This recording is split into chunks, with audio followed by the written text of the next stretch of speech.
Welcome to another edition of CMU Weekly Recap. Sean Bernard here alongside Tyler Marcotte, previewing this upcoming matchup against Saginaw Valley State and looking back at a rather troubling weekend for CMU against Grand Valley.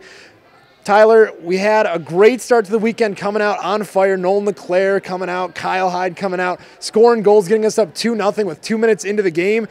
And then it was kind of dead duck for the rest of the weekend on that Friday and then going into Saturday. What were your thoughts after that game? The execution was just not there for the team. It didn't really seem like the energy was there. And after that first period in the game on Friday, it seemed like the team just didn't really want to be there. It was the weekend. They were ready to hang back. After that 2-goal lead, they seemed content with what they were doing. And, you know, you can't do that against a Grand Valley team. So the offense was definitely a concern, but it was not to take away from what Grand Valley did. Grand Valley's a great team. They play extremely well defensively and then played very well offensively near the end of the game on Friday and then throughout the entire game on Saturday, and a huge blowout win for them. But it was not the Chippewas week. No, and you know, it looked very inspiring and very motivating knowing that we did play as well as we did on Friday. And we had figured, you know, okay, we're going to come into Saturday's game back at home, knowing what we did against the number 4 team in our region, and we expect that we're going to be able to get back on top of them. But 1 goal and allowing 7, it just doesn't work. It doesn't work. Yeah, and it all goes back to the energy. The team just didn't look like they wanted to be there. There was a lot of chit-chat on the bench, not the positive chit-chat you want, and a couple of comments being exchanged by the players and not the same.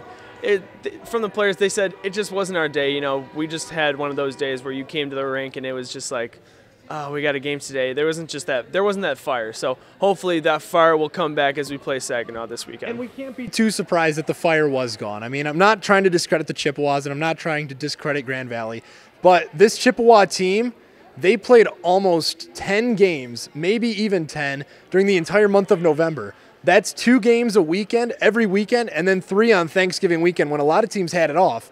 This is a very tired Chippewa team. This is the Chippewa team that has not had a day off. They have not had a break, and they have not had easy competition going back to Michigan.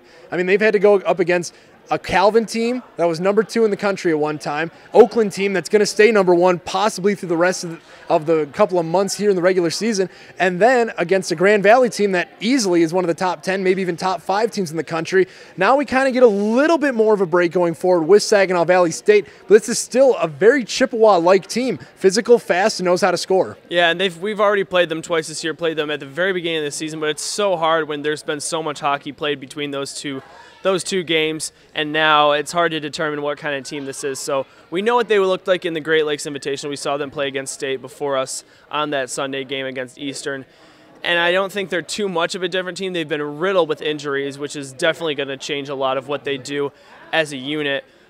But going into Death Valley, it's not a place you want to play. I went there the first time we played, and it's an extremely intimidating environment.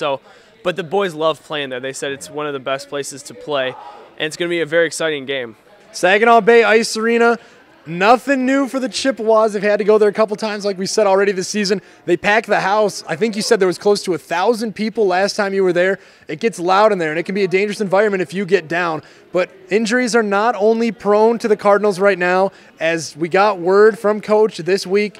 Nolan LeClaire, one of the hottest scorers in the MCHC recently, and especially for this Chippewa team who's been playing huge, out for the rest of the season with concussion-like symptoms. Yeah, and he's a huge player to loss, not just on the ice, but in the locker room and on the bench. He's a very vocal leader. We talked to a couple of the players, and they said that, yeah, he's going to be a big loss on the ice, especially on the score sheet, but the kind of voice and the kind of impact he has on these players is ginormous, and they're really going to miss. He'll still be there, but the fact that he's not dressed and ready to go and out there with the boys is definitely going to be a huge hit for this team. And it's good that now we're heading into the break. The semester's over. Finals are coming up, so he'll have a little bit more time to relax and get healthy as well as the rest of the players. So definitely going to get some key pieces back second semester, but for right now we're without Nolan LeClaire. And to help better look ahead to Saginaw Valley, we did talk to some of the players about, well, their thoughts on a Grand Valley weekend that was sort of troubling, especially offensively and especially defensively on Saturday. Here's what the team had to say about the way that they played and especially looking forward. As far as positives, I would say that, you know, obviously sometimes those games that just don't go your way and all those bounces are not going your way and stuff. I mean, 2 goals off 2 of our defensemen's skates. All you can say is, you know, it just wasn't our day, you know, and and we know that we have the skill to stay with those guys. And you know, next time we play them, if we play them in the playoffs or anything like that, I know that we're gonna give them a much better game than what they saw Saturday. So, I don't think the guys ever gave up. You know, we had some stuff on the bench and stuff like that, but you know, I told them in the locker room, you know, you can't put your heads down. I mean, we're in a tough stretch right now. With, you know, we played Oakland a few weeks ago, and then we played some D1 teams, and then another number 3 ranked team in Grand Valley. So, you know, I mean, we're playing good hockey. You know, the scores don't show up, but we're playing good.